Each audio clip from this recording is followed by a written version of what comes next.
உத்திர நட்சத்திரக்காரர்கள் நீங்களா? இல்லை உங்கள் குடும்பத்தில் யாராவது இருக்காங்களா? நண்பர்கள்? உத்திர நட்சத்திரக்காரர்களுக்கான கோவில் திருவாரூர் பக்கத்தில் ஐயம்பேட்டை அப்படிங்கிற ஒரு ஊரில் கரவீரம் அப்படிங்கிற கரையபுரத்தில் சிவன் கோவில் ஒன்று இருக்குது. ரொம்ப அழகான பிரம்மாண்டமான விஸ்தாரமான பிராகாரங்கள் கொண்ட சிறப்பு வாய்ந்த கோவில். இந்த கோவிலில் இன்னொரு விசேஷம், கௌதம முனிவருடைய ஜீவ சமாதி இங்கே இருக்கிறதாக ஒரு ஸ்தல புராணம் சொல்லுது, ஒரு ஐதீகமாக சொல்லப்பட்டுருக்கு. சுவாமியோட திருநாமம் கரவீரநாதர் பிரம்மபுரீஸ்வரர். அம்பாளுடைய திருநாமம் பிரத்யட்ச மின்னம்மை. ஆஹா, பிரத்யட்ச மின்னம்மைங்கிற திருநாமம்லாம் ரொம்ப ரேர் தான், அரிதிலும் அரிது தான்.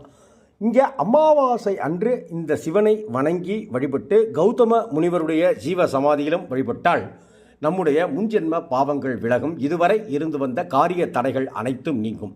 அருகில் உள்ள சிவன் கோவிலுக்கு சென்று தொடர்ந்து வழிபாடு செய்து வருவதும்